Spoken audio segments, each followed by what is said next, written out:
Hola, mi nombre es Germán Bianchini y en este video vamos a terminar de ver algunos conceptos de subprogramas.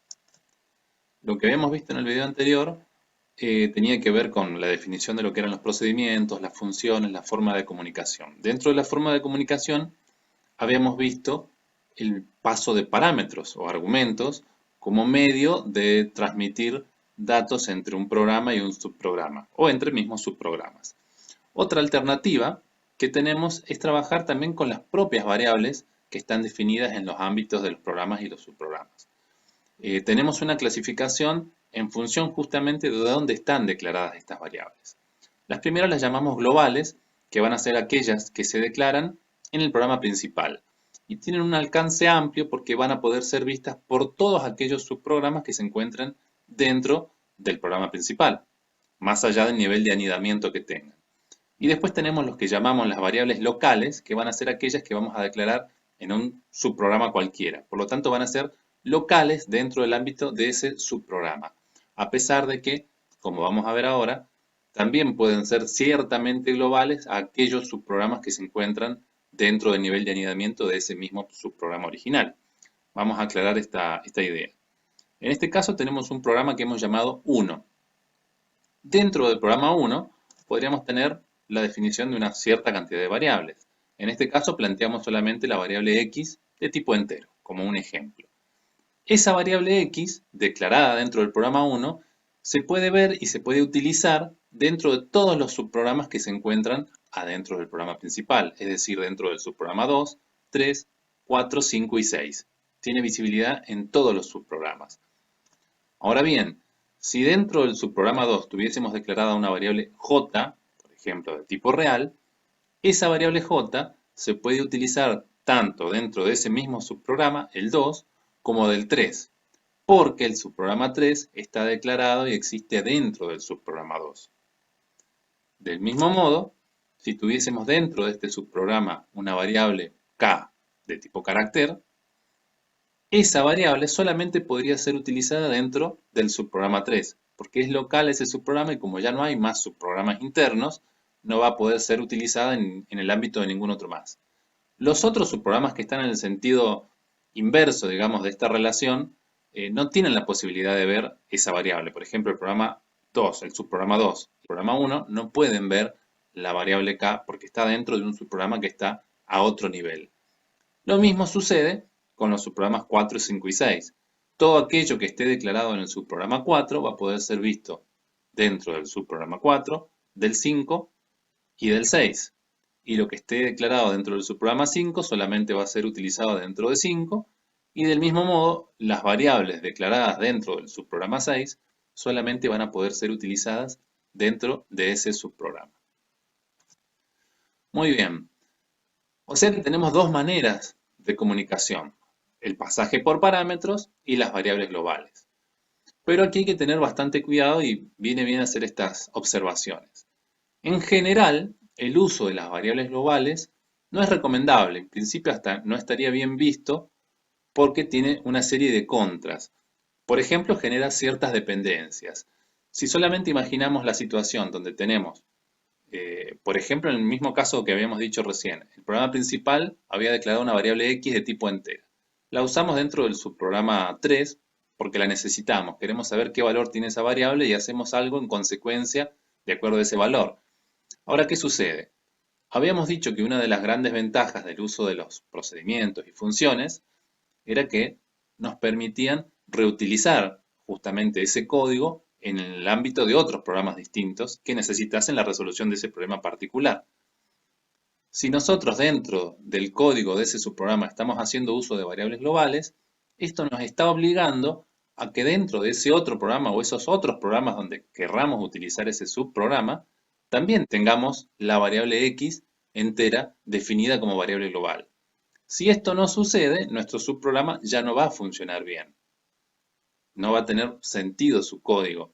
Y esto trae aparejado muchos otros inconvenientes. Por ejemplo, dentro de esta misma noción, cuando uno hace una programación de una cierta aplicación y empieza a pasar el tiempo, uno ya no recuerda realmente cómo ha sido la implementación y qué características tenía toda la estructura. Por lo tanto, tendemos a olvidar ese uso de las variables globales que en su momento nos pueden haber parecido muy prácticas y sencillas a la hora de resolver problemas inmediatos. Pero esto nos complica y nos genera la aparición de errores porque, como decía en el ejemplo de recién, al mover esto a otra aplicación, vamos a tener que incorporar al uso de unas ciertas variables que en principio no tienen relación con el programa global y por lo tanto empiezan a ser ya como una especie de parches y pueden generar varios fallos. La forma adecuada justamente es el tema de pasar todos estos valores, toda esta información por parámetros, ya sea parámetros por valor o por referencia. Por eso decimos que el pasaje por parámetros nos brinda esas opciones. Si necesitamos modificar esos argumentos, podrán ser parámetros de salida, parámetros de entrada-salida y por lo tanto haremos uso de las referencias. Esto lo hace más fácil de entender porque realmente va a ser más portable el subprograma, ya que va a tener todo un concepto y una definición que se cierra sobre sí mismo y no es dependiente del comportamiento de lo que suceda en las variables de un programa principal o de otro subprograma que nos esté invocando como subprogramas de más bajo nivel.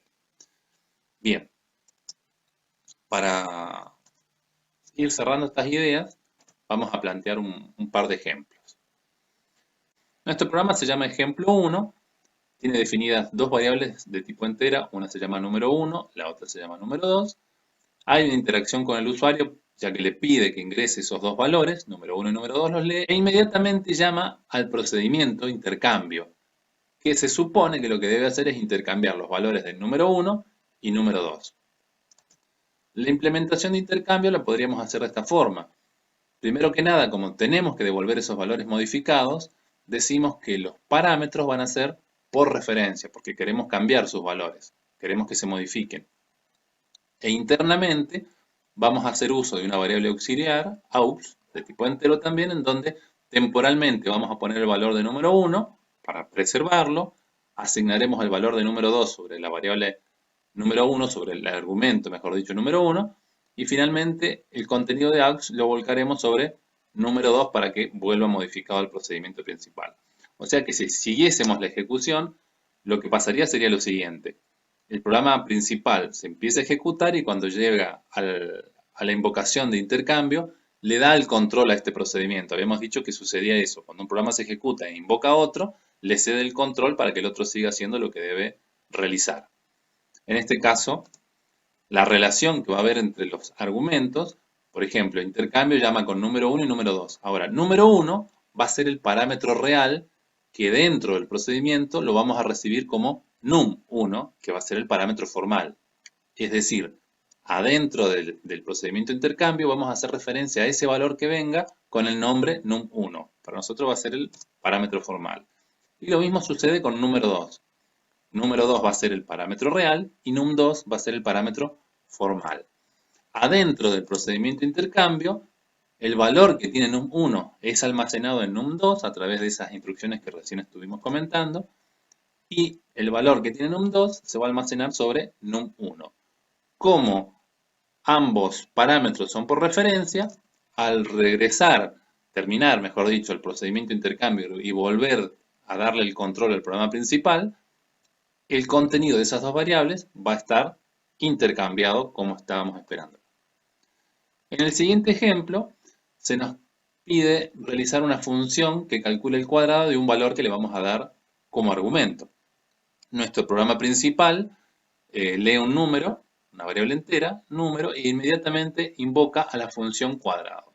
La función cuadrado lo que vemos es que sencillamente multiplica el argumento que recibe por sí mismo y lo devuelve en el nombre de la función. En relación a lo que vimos en el caso de recién, la principal diferencia es que número, que es el parámetro real, es recibido como parámetro formal como num, pero en este caso es un parámetro por valor. O sea que num es la copia de número, no es la referencia a la memoria, no es la dirección de memoria. Por lo tanto, se hace el producto y este resultado se asigna al nombre de la función que es cuadrado. Cuando la función concluye, le devuelve el control al programa principal y el programa principal lo que va a hacer es asignar en la variable aux que teníamos aquí el resultado de la función cuadrado que es lo que nos devolvía la función. Vamos a aclarar algo importante respecto de este uso y manejo de los parámetros. Teniendo en mente el código que acabamos de ver recién, imaginemos que, por ejemplo, en este esquema de memoria muy rudimentario, la posición 2 de la memoria tiene almacenada esa variable que hemos llamado número, que es a la cual el usuario le asignó el valor. Y el usuario le da el valor 125. Cuando nosotros invocamos a la función cuadrado, lo que sucede es que se hace una copia de ese valor, 125 se copia en otra dirección de memoria, que dentro de la función cuadrado, en este caso la hemos llamado num. O sea que num va a ser el parámetro formal, la copia de la variable, del parámetro real, que era número, que es la variable original que estaba definida en el programa que habíamos llamado ejemplo 2. En este caso es pasaje de parámetros por valor, es una copia. Si pensamos en el ejemplo anterior, donde hacíamos el intercambio de dos variables, por ejemplo, una de esas variables se llamaba número 1 y habíamos dicho que ese número 1 era el parámetro real del programa principal que se llamaba ejemplo 1 y que cuando invocábamos al procedimiento de intercambio, lo que sucedía era que num1 era su parámetro formal, pero era un parámetro por referencia. O sea que a diferencia del caso de recién, ahora ya no hay una copia de número. No tenemos, si este hubiese sido el valor que tenía esa variable, no tenemos una copia en otro lugar de memoria. Lo que sucede es que en otro lugar de memoria, por ejemplo, donde está el parámetro formal num1, lo que hay es una referencia a la dirección de memoria donde está la variable original. Esto lo que nos brinda es la posibilidad de que las modificaciones que se hagan sobre esa variable no se hacen en otro espacio de memoria, sino directamente en la dirección de memoria original, donde estaba justamente la variable original del parámetro real con el cual hemos invocado, en este caso, al procedimiento intercambio. Muy bien. Con esto hemos terminado entonces todo lo que tiene que ver con los conceptos fundamentales de sus programas y lo restante siempre va a ser realizar una gran cantidad de práctica para entender y afianzar estas nociones y darle el uso adecuado y correcto a la hora de realizar nuestras aplicaciones. Muchas gracias.